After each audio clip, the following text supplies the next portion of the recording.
Good morning, students. Today's thought of the day. Every single task is easy. Just get the sound from inside. हर काम आसान है, केवल अंदर से आवाज़ आनी चाहिए।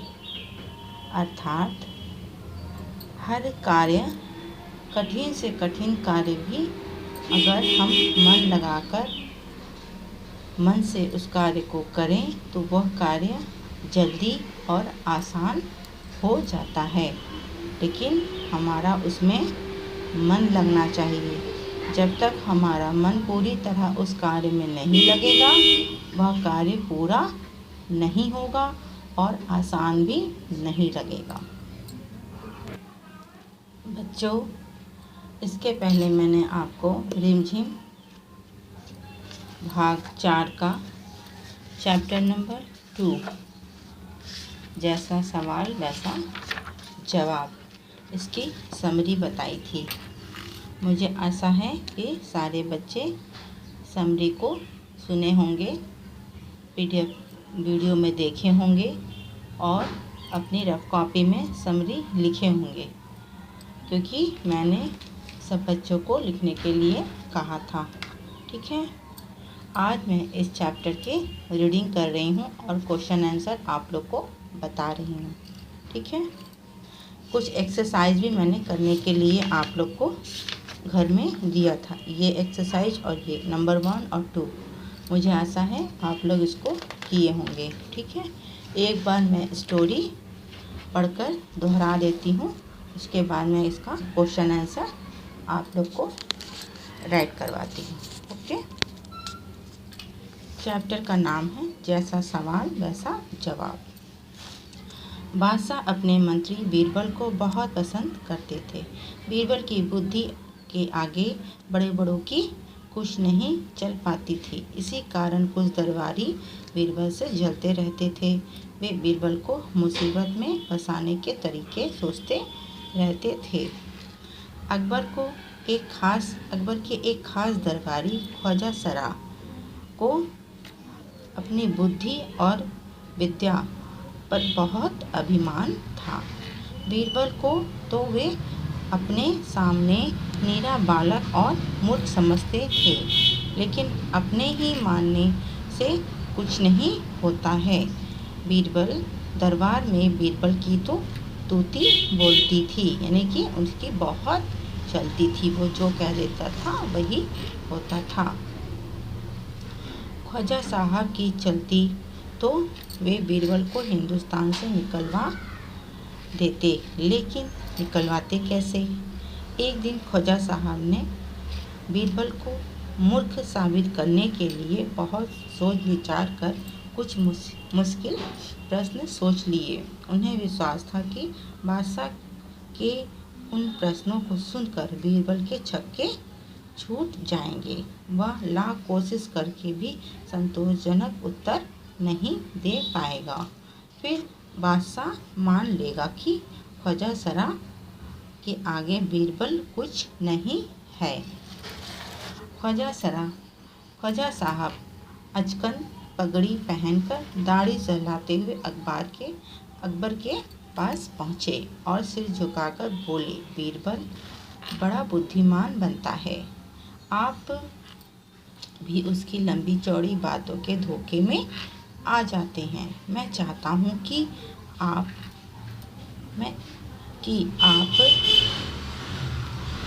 मैं 3 सवालों के जवाब पूछकर उसके दिमाग की गहराई नाप लें। उस नकली अक्ल बहादुर की कलई खुल जाएगी। ख्वाजा के अनुरोध करने पर अकबर ने बीरबल को बुलाया। अकबर भी विवश थे, क्योंकि वो भी उसके दरबारी थे, तो उसकी बात रखने के लिए भी अकबर ने बीरबल को दरबार में बुलाया और उसने कहा, बीरबल परम ज्ञानी ख्वाजा साहब तुमसे 3 प्रश्न पूछना चाहते हैं, क्या तुम उनके उत्तर दे सकोगे? बीरबल बोले, जहाँ पना जरूर दूंगा, खुशी से पूछें। ख्वाजा साहब ने अपने तीनों सवाल लिखकर बादशाह को दे दिए। अकबर ने बीरबल से ख्वाजा का पहला प्रश्न पूछा, संसार का केंद्र कहाँ है?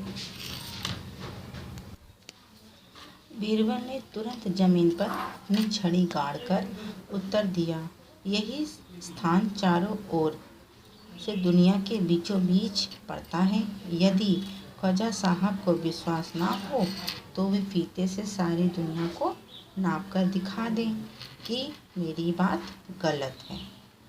अकबर ने दूसरा प्रश्न किया, आकाश में कितने तारे हैं? जो गिनना बिल्कुल असंभव है ना? बीरबल ने एक भेड़ मंगवाकर कहा, इस भेड़ के शरीर में जितने बाल हैं उतने ही आकाश में तारे हैं। ख्वाजा साहब को उनमें संदेह हो तो वे बालों को गिनकर तारों की संख्या से तुलना कर लें। अब अकबर ने तीसरा प्रश्न सवाल किया, संसार की आबादी कितनी है? बीरबल ने कहा, जहाँपनाह संसार की आबादी पल पल घटती बढ़ती रहती है, क्योंकि हर पल लोगों का मरना जीना लगा ही रहता है। इसलिए यदि सभी लोगों को एक जगह इकट्ठा किया जाए तभी उनको गिनकर ठीक ठीक संख्या बताई जा सकती है। बादशाह को बीरबल के उत्तरों से संतुष्ट हो गया। बादशाह क्या हुआ? बीरबल के, क्योंकि उन्हें लगा कि बीरबल जितने उत्तर दे रहा है वो सारे उत्तर सही हैं। अब लेकिन ख्वाजा साहब नाक भौं सिकोड़ कर बोले, ऐसे गोल मटोल जवाब से काम नहीं चलेगा जनाब। बीरबल बोले, ऐसे सवालों के ऐसे ही जवाब होते हैं। बीरबल ने क्या कहा कि जो आप सवाल अगर सटीक पूछेंगे तो मैं उत्तर भी आपको सटीक दूंगा, लेकिन जब ऐसे आप गोल गोल सवाल मुझसे पूछ रहे हैं तो इसके उत्तर भी गोल गोल ही होंगे।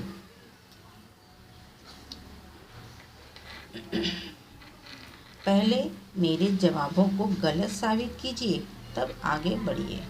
बीरबल ने क्या कहा, अगर आपको लगता है कि मैं आपको गोल गोल जवाब दे रहा हूँ, मेरे जवाब जो है वो सही नहीं है, तो आप सटीक उत्तर मुझे बता दीजिए, उसके बाद जाइए। जो कि ख्वाजा साहब के पास भी कुछ बोलने के लिए बचा नहीं था, क्योंकि उनके सवाल ही टेढ़े मेढ़े थे। तो ख्वाजा साहब से फिर कुछ बोलते नहीं बना और वो क्या किए, तुरंत वहाँ से खिसक गए, यानी चले गए। ठीक है, एक बार मैंने आप लोग को ये स्टोरी फिर से दोहरा दिया। अगर कोई बच्चा ना पढ़ा हो, ना समरी लिखा हो या हमारी पहले क्लास को अटेंड ना किया हो तो इस स्टोरी को सुनकर भी वीडियो के द्वारा वो स्टोरी को जान जाएगा। अब आगे हम इसके क्वेश्चन आंसर करेंगे। अच्छा, एक बात और बच्चों, जिन बच्चों ने ये एक्सरसाइज नहीं किए हैं, ठीक है, ये एक्सरसाइज नहीं किए हैं, वो इस समय जिनकी बुक नहीं आई होगी, वो बुक एक्सरसाइज नहीं किए कॉपी में, वो इस समय एक्सरसाइज को कंप्लीट कर लेंगे। ठीक है, उसके बाद मैं इस चैप्टर से रिलेटेड कुछ क्वेश्चन लिख के रखी हूँ, आपको पढ़ के सुनाती हूँ, आप उसको सुनिए और वो कॉपी में कंप्लीट कर लीजिएगा। ठीक है, ख्वाजा साहब के तीनों सवालों का कोई और जवाब हो सकता है, अपने मन से सोचकर बताओ। उनके ऐसे टेढ़े मेढ़े सवाल हैं कि उसका कोई और जवाब नहीं हो सकता है। उनका पहला सवाल क्या था, संसार का केंद्र कहाँ है? आप जिस स्थान पर खड़े हैं वही संसार का केंद्र है। ठीक है, उनका दूसरा सवाल था, आकाश में कितने तारे हैं? संसार में उतने तारे हैं जितने आपके सिर में बाल हैं। ठीक है, जितने हम लोग अपने सर के बाल कभी गिन सकते हैं? नहीं, हम लोग अपने सर के बाल कभी नहीं गिन सकते। उसी तरह संसार के तारे भी कभी गिने नहीं जा सकते। तीसरा सवाल है, संसार की आबादी कितनी है? अगर हम कॉपी पेंसिल लेकर एक एक घर में जाएंगे जनगणना करने के लिए, फिर भी हम संसार की आबादी को नहीं गिन पाएंगे।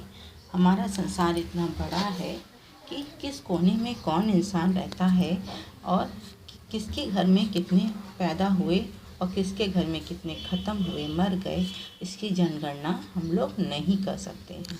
तो ख्वाजा साहब ने इसका क्या उत्तर दिया था कि सबको एक जगह इकट्ठा कर लो, मैं गिन के बता देता हूँ कि संसार की आबादी कितनी है। तो तीसरा सवाल हमारा है, संसार की आबादी कितनी है? ख्वाजा साहब पहले संसार के सभी लोगों को इकट्ठा कर ले, फिर मैं गिनकर बता देता हूँ। तो उनके जब सवाल ही नहीं सही है तो बीरबल साहब उत्तर सही कैसे दे सकते हैं, है ना? अगर तुम ख्वाजा सरा की जगह होते तो बीरबल को हराने के लिए कौन से सवाल पूछते? इसका उत्तर है, यदि मैं ख्वाजा सरा की जगह होते तो निम्न सवाल पूछते, जैसे कुत्ते की दुम सीधी क्यों नहीं होती? कुत्ते की सीधी कहते ना, एक कहावत है कि कुत्ते की दुम को साल भर भी पाइप में डालकर रख दो, पाइप सीधी होती है ना, पानी की पाइप। लेकिन अगर हम कुत्ते की दुम को उसमें डाल के रख देंगे 1 महीने के लिए, 2 महीने के लिए, 6 महीने के लिए या साल भर के लिए, उसके बाद भी अगर उसको पाइप से हम कुत्ते की दुम को निकालते हैं, दुम मतलब उसकी पूंछ, तो उसका दुम क्या होता है, वापस फिर टेढ़ा हो जाता है, यानी कि कुत्ते की दुम सीधी नहीं हो सकती। ख्वाजा सरा का बस चले तो वे बीरबल को हिंदुस्तान से निकाल देते। अगर तुम्हारा बस चले तो तुम कौन कौन सी इच्छाएं पूरी करना चाहोगे? मैं अपने देश से गरीबी, भूखमरी हटाकर दुनिया को स्वर्ग बनाऊंगी, भ्रष्टाचार खत्म करने की पूरी कोशिश करती और अपने देश को आत्मनिर्भर देश बनाने की पूरी कोशिश करती। ठीक है, तो ख्वाजा सरा ने क्या किया, अपने हिंदुस्तान से निकालने के लिए उन्होंने बीरबल को निकाला। उन्होंने सोचा कि सबसे पहले हिंदुस्तान से बीरबल को ही निकाला जाए, क्योंकि वही उनकी आँख में खटकते थे। लेकिन हम लोगों के आँख में क्या खटकता है, हमारे देश में जो चल रहा है भ्रष्टाचार, है ना, भूखमरी, यानी कि जो इतने लोग भूख से इस समय परेशान हैं।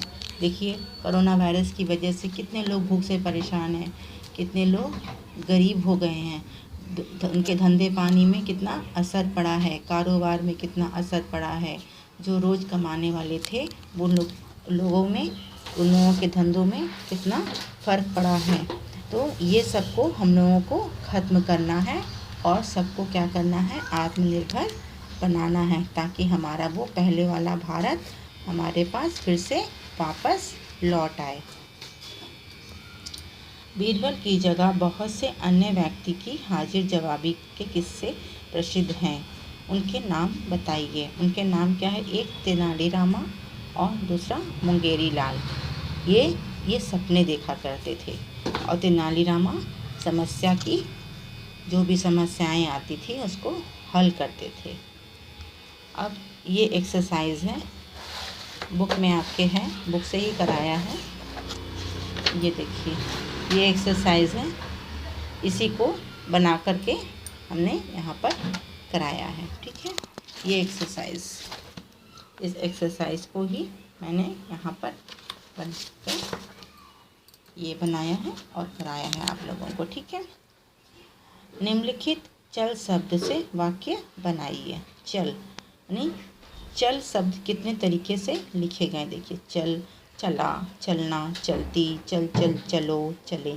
इससे हर शब्द से एक एक वाक्य बना है। ठीक है, जैसे चल, तू मेरे साथ चल, चला।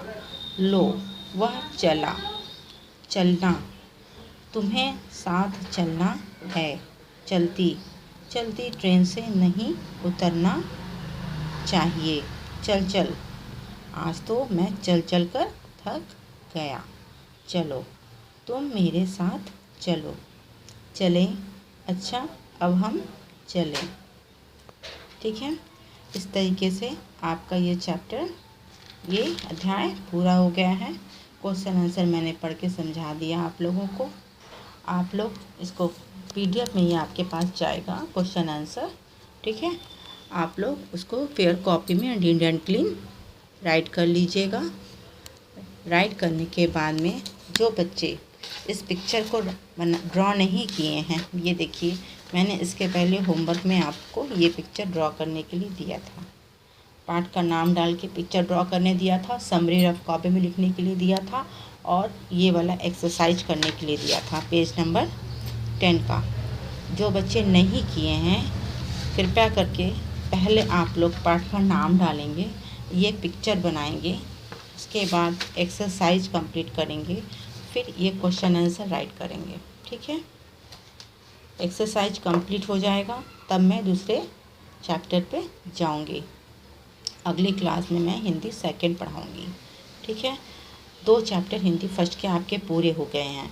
जिन बच्चों ने देर से बुक सेट लिया है और हिंदी फर्स्ट और या सेकंड के जो चैप्टर उनके छूट गए हैं, नहीं किए हैं, वे हमारे वीडियो के लिंक में जाएंगे और पुराने लिंक में जाएंगे और पहले के वीडियो को देखेंगे, उस चैप्टर को समझेंगे। उसमें पीडीएफ में क्वेश्चन आंसर दिए गए हैं, देख करके कॉपी में राइट कर लेंगे। बच्चों, ये चैप्टर जो आप लोग को करवाए जा रहे हैं, इसको दोबारा नहीं दोहराया जाएगा। आप लोग थोड़े से तो बड़े क्लास में आ गए हैं, बहुत छोटे भी नहीं हैं और बहुत बड़े भी नहीं हो गए हैं, लेकिन इतने क्लास में आ गए हैं कि अपनी पढ़ाई को आप लोग समझ सकते हैं। तो आप लोग ये बेवकूफ़ी मत करिएगा। आप लोग अपने क्वेश्चन आंसर को कॉपी में अच्छे तरीके से राइट कर लीजिएगा। सारे वीडियो अटेंड करिए और सारे पीडीएफ को देखिए कि क्वेश्चन आंसर दिए जा रहे हैं आप लोग के लिए। आप लोग उसको कॉपी में राइट कर लीजिए। जिस तरीके से आप लोग को क्लास कराया जा रहा है बच्चों, लेकिन हम लोगों को वो रिजल्ट नहीं मिल रहा है। आप लोग क्वेश्चन आंसर वैसे राइट करके हम लोगों को संडे के दिन होमवर्क में नहीं भेज रहे हैं। हम लोग को संडे को जब होमवर्क चेक करते हैं बच्चों, तो बहुत निराशा होती है कि हम लोगों ने इतने अच्छे से आप लोग को समझाया, पढ़ाया, बताया, लेकिन आप लोग उसको फॉलो नहीं कर रहे हैं। तो ये आप लोग का फॉल्ट निकलेगा बच्चों। हम लोग आपको डबल चैप्टर, एक चैप्टर को दोबारा दोहराने का भी समय हम लोगों के पास नहीं रहेगा, क्योंकि कोर्स बहुत बड़ा है। ठीक है, मेरा विशेष अनुरोध है आप लोग पुराने वीडियोस को देखेंगे। जो चैप्टर आपके छूट गए, जिस भी सब्जेक्ट में, मैं नहीं कह रही कि सिर्फ हिंदी सब्जेक्ट में, ठीक है, जिस भी सब्जेक्ट में आप लोग के छूट गए हैं, जो भी चैप्टर पुराने वीडियोस को देख करके उसको कंप्लीट कर लीजिए। ये अच्छा समय है आप लोग को, आप लोग के जितने छूटे हुए कार्य हैं उसको कंप्लीट करने का। ठीक है, अच्छा, मुझे आशा है कि मेरा इतनी देर तक मैं जो आप लोग को रिक्वेस्ट भरे वर्ड कह रही हूँ, तो आप लोग मेरी बात को मानेंगे और अपना कार्य पूरा करेंगे। ठीक है, ओके, थैंक यू। घर पर रहिए, सुरक्षित रहिए। Okay, bye.